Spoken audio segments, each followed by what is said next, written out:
Well, good afternoon, everyone, and thank you for joining us today. My name is Brian Sherwood, and I'll be setting up the presentation. I'll also be here to help monitor the Q&A for the session at the end. But before we begin, I just want to do a few quick housekeeping notes. The chat feature will be disabled for today's webinar to help us stay focused. Anonymous Q&A is enabled at the bottom of your screen or in your window. You should see a little Q&A icon. You can submit a question there. It will be anonymous and only visible to us on the panel.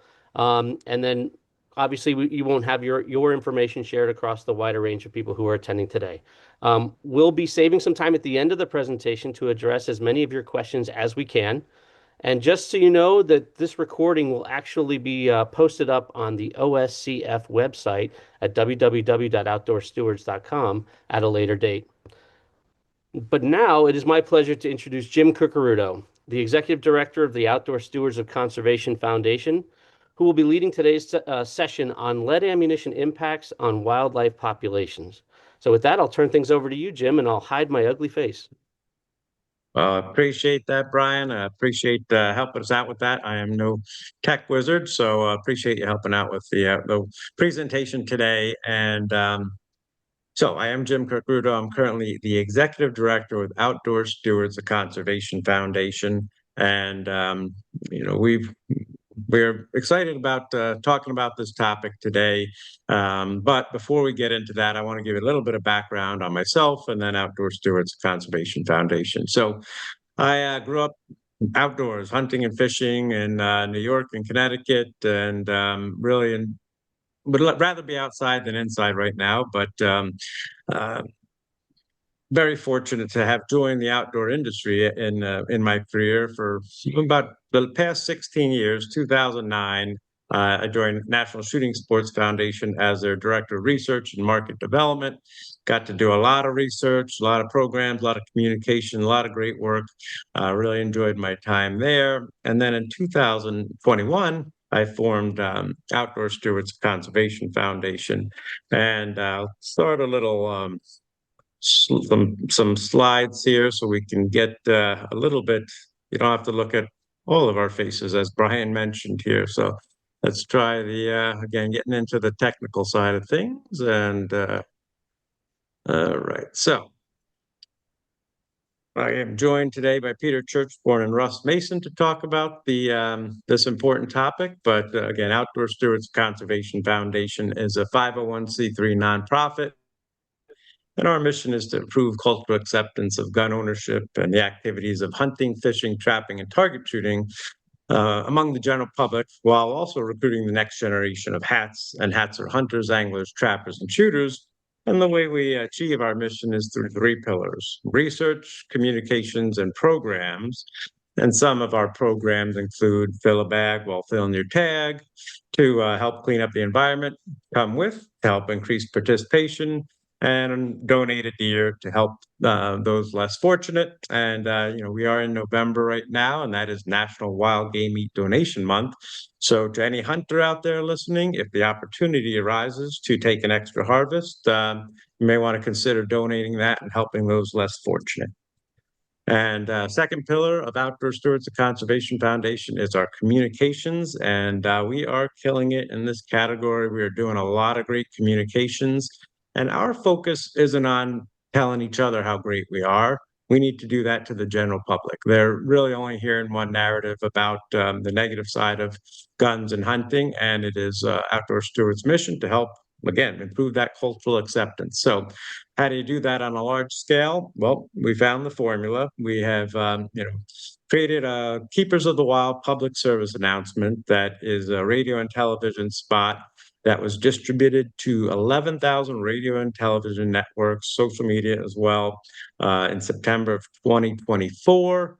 And that has been played on hundreds of stations across the country and has earned $10 million in media over the past 14 or so months, and importantly, 500 million impressions among the general public. Not talking to ourselves about how great we are, we're informing the general public on how important hunting and conservation is, hunting and hunters to conservation in America. Another way we're communicating that message is through Connecting with Conservation podcast. Now, I'm a co-host along with the producer and co-host John Gassett of Wildlife Management Institute. And John and I have released weekly episodes. We feature guests from the industry and wildlife agencies and NGOs. Had on a lot of great guests recently from the industry, from companies like Ruger, Smith and Wesson, Traditions Firearms, Sig Sauer, industry agency folks from all sorts of DNRs across the country, and something that's really working to get the message out there about all the great stories that people have and how they and their organizations support conservation. And our third pillar is research. I've been conducting research for 16 years, done a lot of research, and just can't seem to get it out of my blood. I love learning new things, filling some holes in the knowledge gap that we have for our industry. So over the past 5 years, Outdoor Stewards has conducted more than $750,000 in research on a variety of topics. Again, today we'll be talking about ammunition, pricing and availability, and wildlife and population impacts. But plenty more research available. You don't have to be a member. You don't have to pay anything. It's all available for free. And just visit outdoorstewards.org and you'll find access to that free research to improve your knowledge level and make better decisions moving forward. All right, so that gets us to why we conducted the research. We want to be able to provide up-to-date, reliable data that offers clarity on these important topics. And it's not only an important topic, but it's a confusing topic. And, that's not the whole story about why we conducted this. I actually didn't want to conduct this data because it was something that was too complex for me and something I didn't really have time for. But again, being the liaison with manufacturers, retailers, ranges, and with state agencies and NGOs, I got to hear a lot of different sides of the story on this very unique position I was in. And I felt it was important that this needed to be done. And, we conduct research, and whatever the findings are, the findings are. Um, we don't involve emotion or opinions, and that's the same way we should be managing wildlife populations, right? We know that there's a successful North American model of wildlife conservation that has 7 tenets, and one of those most important tenets to me is wildlife is managed by science, not by opinion, not by politics, not by lawsuits or legislation, by hard science and data. And I'm not sure that is always happening out there. Again, I've been going to Fish and Wildlife meetings for 16 years, get to know a lot of these people, been out in the field, wildlife biologists, and man, I respect the heck out of them, but even some of them were confused about some of the things that were going on with this topic. So again, me not being able to decipher some of the stuff that was out there, I was very, very fortunate to, find somebody that had a team that could do this for us. I've heard for years the pricing and availability of hunting ammunition was easy to find and comparably priced. And I've been hunting for 40 years, and maybe I've been going into the wrong retailers for 40 years because I don't find comparable pricing and availability for copper ammunition as I do for lead ammunition. So again, I wanted to learn about it. I just didn't want an N of one, and wanted to learn more in detail about that, as well as, the impacts to wildlife populations from lead ammunition. And,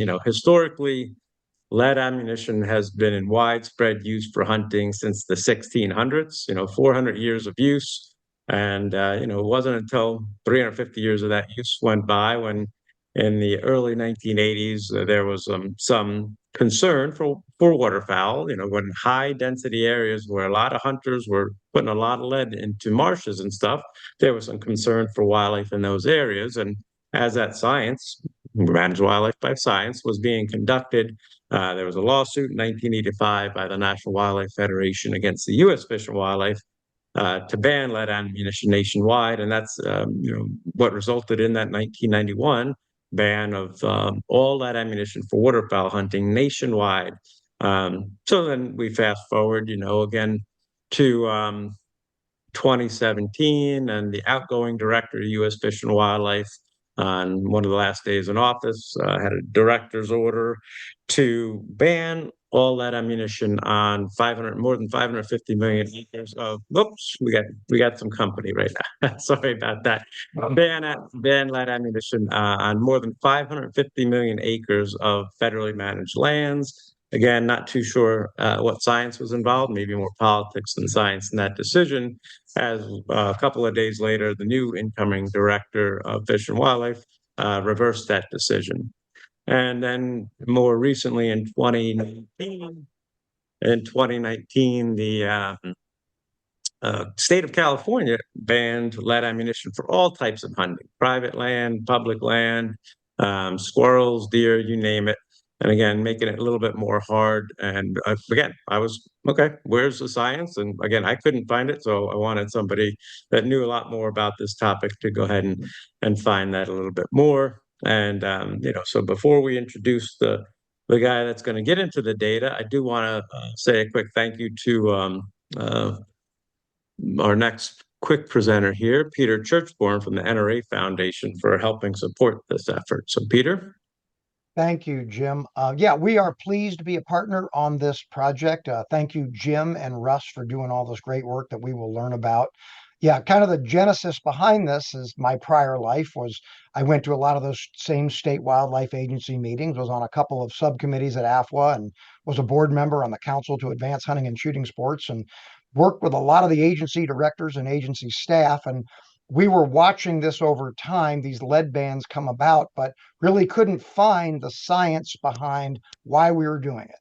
And there was some agency directors that said, boy, we really would like to have some data that if it were to prove that these things weren't the facts that they're saying, we would love to see that to help us. So we didn't know what we were going to find. We funded this study, and then you'll learn about it here in a couple of seconds. So thank you all for being here. Thanks, Jim. Thanks, Russ. Take it away. All right. So again, yeah, Peter and I, shaking our heads for several years and trying to figure out what was what. And so now we, we'll find out here what was what with the rest of you. So Russ Mason, why don't you introduce yourself and then get into some of the data? Okay, well, good afternoon, everyone. As Jim said, my name is Russ Mason. And over the last 40 years, I've served as Michigan's wildlife chief, Nevada's game chief, AFWA's first science advisor, and the mammals program manager for the USDA National Wildlife Research Center. Besides this ongoing collaboration with the Outdoor Stewards, I serve as the wildlife advisor to the University of Minnesota Center for Infectious Disease Research and Policy, and I'm also the policy advisor to the Nimrod Society, an organization dedicated to establishing citizen-based wildlife councils and educating the general public about the economic and conservation benefits of hunting, fishing, and trapping. In 2023, I asked Southwick and Associates to survey hunters and target shooters about the importance of ammunition cost relative to other variables. And what they found was that 67% of hunters said that they would hunt substantially or somewhat less if ammunition prices increased by 50%. Now, this percentage was greater than the 29% who said they'd hunt less if license prices increased, or the 28% who said they'd hunt less if bag limits decreased. Likewise, target shooters said that they would spend 56% less time at the range if ammunition prices increased by 50%.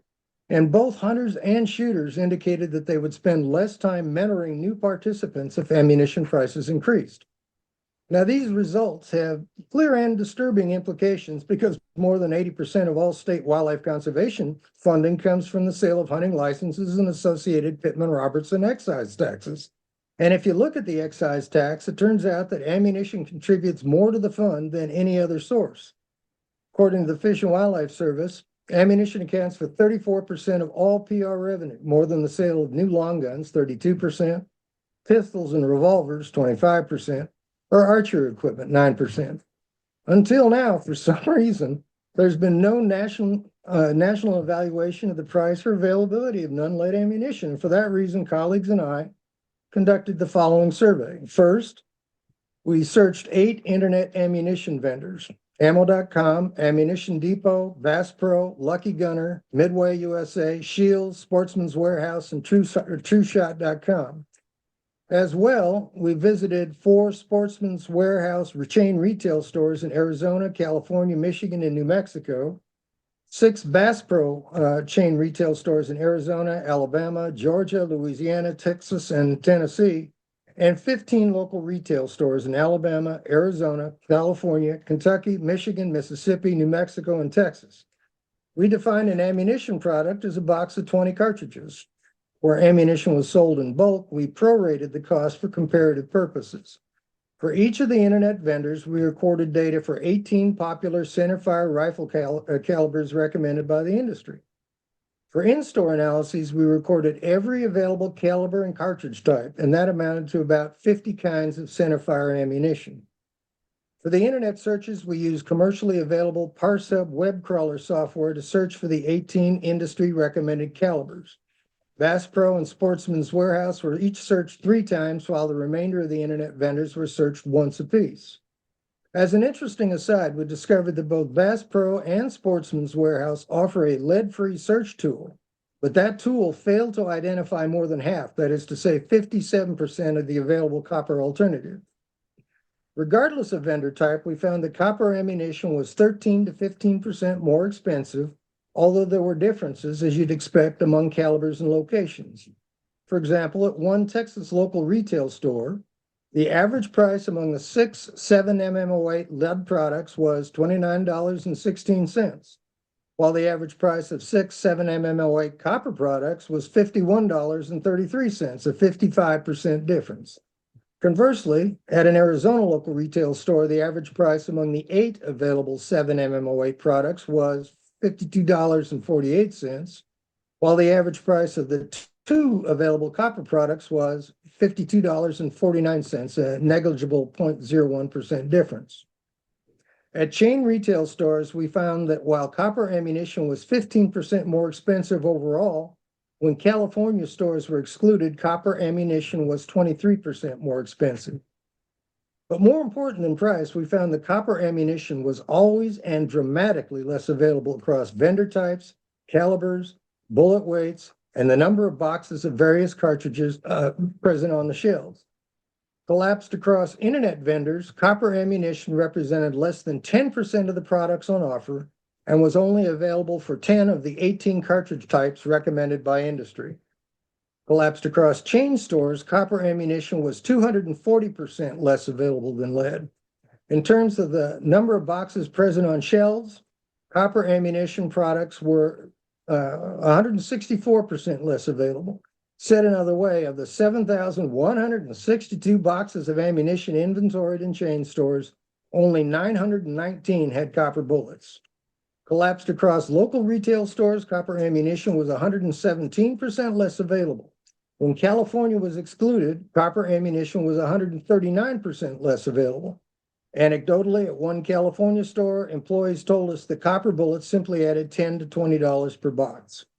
Several local retailers in several states had no copper ammunition available for sale.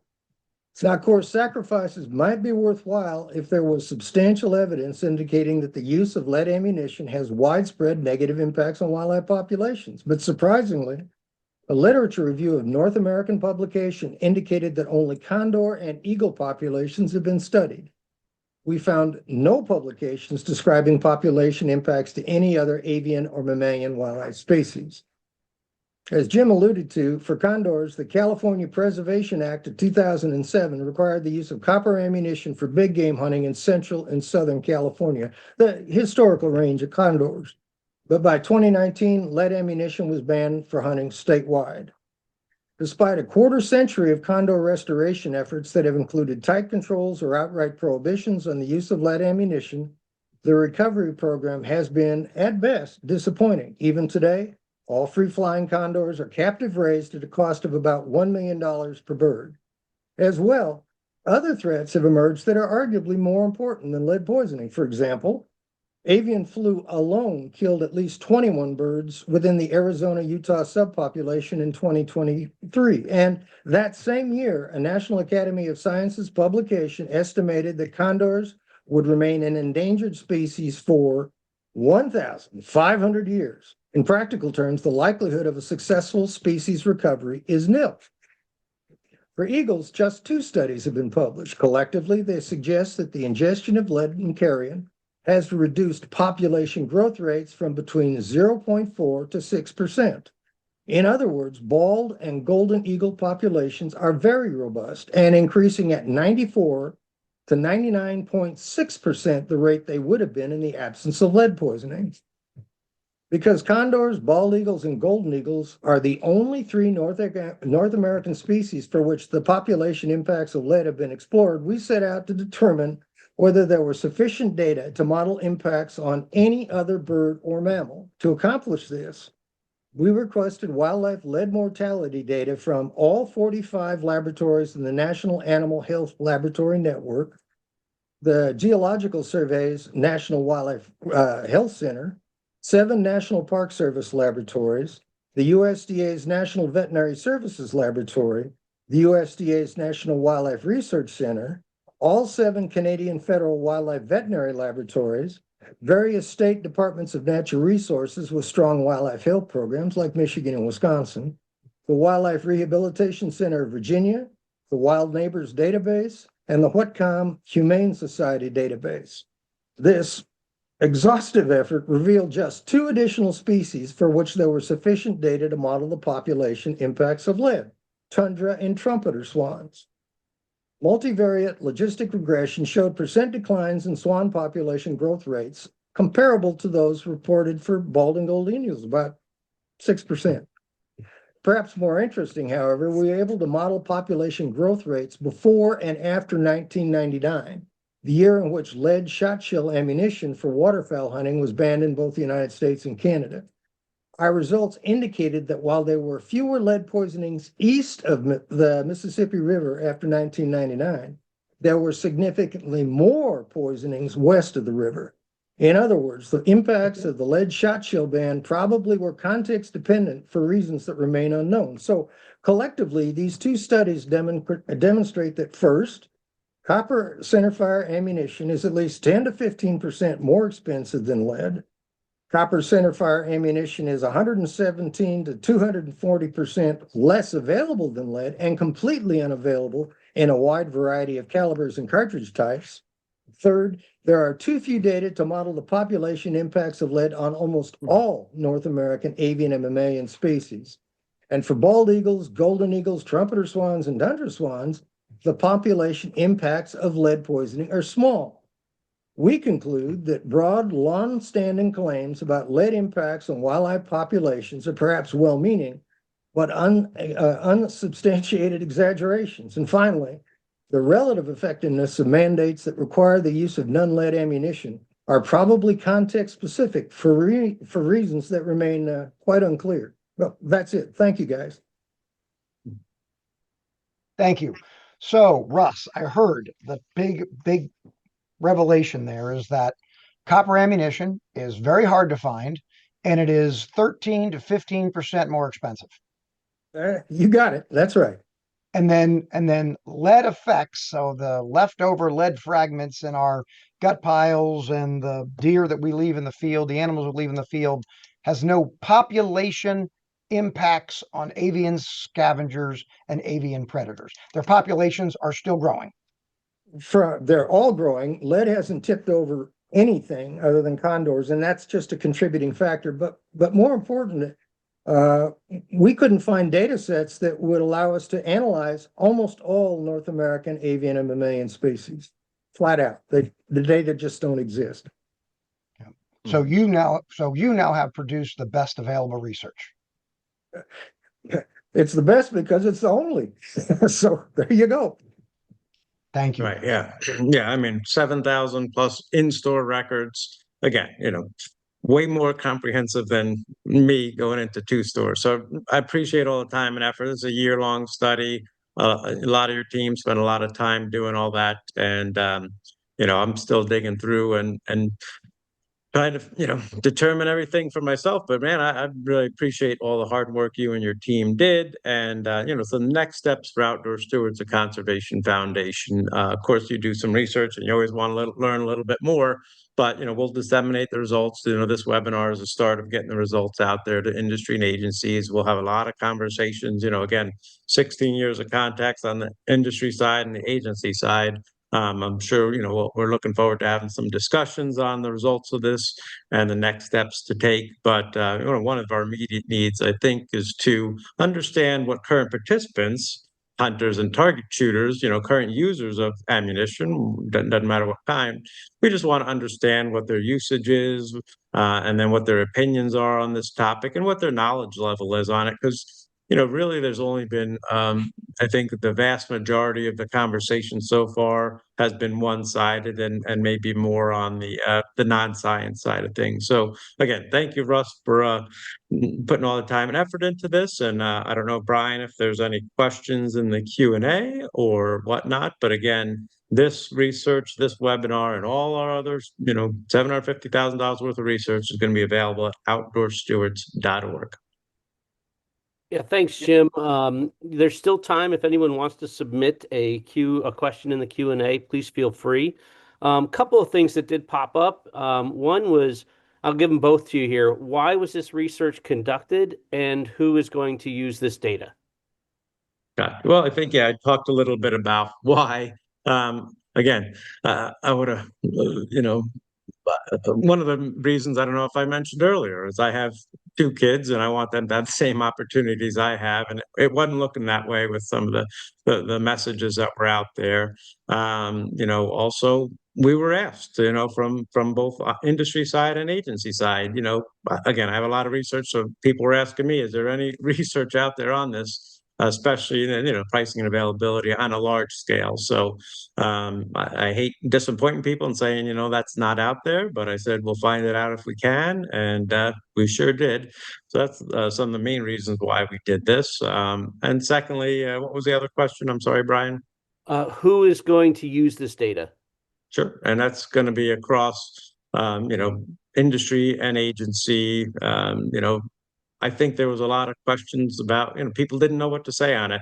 I know the Association of Fish and Wildlife Agencies done a lot of work on volunteer work and best management practices. They came out with a resolution in September of 25 on this. So maybe this will help them with some next steps to take as well. So it's going to have, I think, pretty wide uses. The next question I have here is, will there be a peer review done on this? Well, that's a question for Russ. I know we talked about getting down the road on that, and I know it's a complex process, but Russ? Long story short, of course there will be. Why would we want this just to stay in the gray literature? I think it's fundamentally important to the economic model that's sustained North American conservation for almost 100 years. Right. And I got one thing peer reviewed in my time, 16 years, and decided, it's a long process there, and somebody else managed that. So Russ, I'm going to leave that up to you to get that ball rolling on that. I know sometimes it can take years to get answers from peer review process. So good question. All right. And I have another couple of questions here. Will this recording be available upon request? And a follow-up to that is, did the studies examined provide any clue as to why lead poisoning in birds exists, especially since the ammunition's effects are negligible? Yeah, so the first part of that, definitely have this webinar posted on outdoorstewards.org. There is a research section where all that free research is. Several other webinars on important topics that you can view. So we'll put this webinar as well as the 2 reports will be posted to that website by the end of 2025. And Russ, you want to take part 2 of the technical side of things? The answer is animals do stuff. I mean, that's a simple answer to that one. If you watch YouTube, you find deer with trash cans on their heads, and you find animals that have been poisoned with a variety of substances. So there's no question that lead can poison things. And certainly the literature is full of what amount to clinical studies about lead poison this or lead poison that. But that's not the issue. The issue is we manage wildlife in terms of populations, not individuals. And from a population point of view, lead is not an important mortality factor relative to many other things that are going on, particularly when you consider that ammunition is so important to providing the economic basis for literally everything that state agencies do, from endangered species to disease to game management to contaminants and, everything. And so we need to be very careful when we think about what exactly we're going to do with the single most important source of funding for everything that's made conservation in North America successful, again, for the last century. Yeah, two things with that.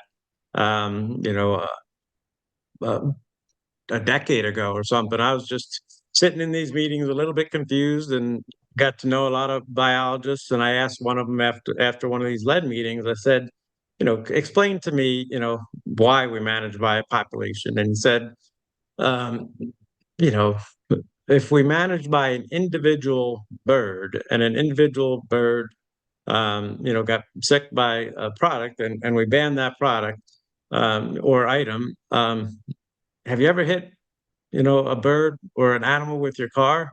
I said, yeah, well, if we manage by one bird or animal, your car would be restricted or banned or something. Oh, okay. So real easy way to understand why we manage by a population and not by an individual. So I'll pass that on. It was a great advice, and it really shared, made me understand what was going on as well. Now I'm going to try to share my screen again and get to, Russ has mentioned a couple times the importance of excise taxes.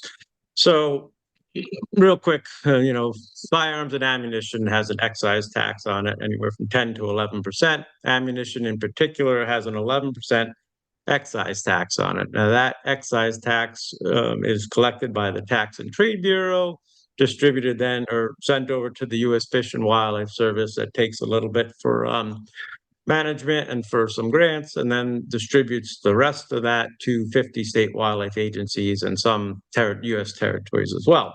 So this chart here shows the last 10 years of excise tax collections on just guns and ammo. That is $8.6 billion in the last 10 years that has gone to state fish and wildlife agencies from guns and ammo. If we're looking at just the ammunition category, as Russ mentioned, that's the largest category, 35%, and $3 billion worth over the past 10 years. And it's important to know that today, even today, after 400 years of widespread use, 95% of ammunition has lead in it. So again, super important funding source, funds those wildlife agencies that have those wildlife biologists that do all that great work, disease work, and all that sort of stuff. So you can't overstate how important excise taxes are to conservation. Excellent. Now, I want to just note that we do have a comment from one of the individuals who watched the presentation, just saying how important it is to have it peer reviewed, and then that he's happy to help. So just want him to know that we've captured the information, and we'll share that over to the panelists here. But we also have another attendee who has asked, how do you see this research changing the conversation in the hunting industry? And then what do you think the next steps should be? Yeah, and it's brand new information. And, I think the community, everybody involved in hunting is so open to, the science on things, right? They again, don't want to talk about hearsay or what their own opinions are. But I think now, I mentioned earlier, there was really one side of the conversation that was more negative about lead ammunition. I think this information will be able to change some of that narrative that's out there, by organizations on all sides of this, from industry to agency to NGOs, being able to point to something is important to do. I mean, again, in my 16-year career, I hated to, say, no, we don't have that information or have to guess at something. So we do research on it, and then we provide that research out there to everybody, and they can do what they want with it. But we certainly see that this will be used. I think we'll have some pretty widespread use on the results of this. Okay, excellent. That was the last question that I had in the Q&A. We have another question here. Sorry, one just popped up. What is the definition of premium ammo? And it says comparisons were made, I think, between premium lead ammo versus non-lead ammo. And then just sort of a question about labeling it or not labeling it as premium. Russ, did you mention that? I don't. No, we didn't. We actually didn't. We were looking at average prices for ammunition, flat out. So we looked at all a product available in a particular category. So we weren't taking high end and comparing it to high end. We were taking all of it and comparing it to all of it. However, if you're to do that, the differences don't go away. It still turns out that copper ammunition is more expensive and remarkably less available and unavailable in a variety of calibers, making the likelihood that if mandates were to continue and become more global, to actually make certain firearms obsolete. So that would require hunters to buy new guns in order to go hunting. There are a number of ramifications here that are kind of important, I think. Okay, excellent. That was the last comment or the last question that I had. Oh, wait a minute. They're coming in. So Jim, you tell me what you want to do, but do we have time for one more? Sure do. Love All questions. right. Very good. Were steel ammunition studied in comparison to lead and copper? The answer is we were looking at centerfire ammunition, and they don't make steel bullets. So, no. Yeah. This was focused on, 10, 20 of the top hunting calibers for ammunition that were provided by the industry. Again, there's not much point in looking at the shot shell ammunition because that ban is in place, and I don't think that there's going to be an overturn of that anytime soon. All right, that's the last one that I see here. All right, well, I'm going to put you to it this time. So let's wrap it up and thank everybody for coming. And certainly, if you have any questions, feel free to reach out to myself, Peter, or Russ. And hey, have fun, stay safe, enjoy the outdoors. And thanks for being stewards of conservation.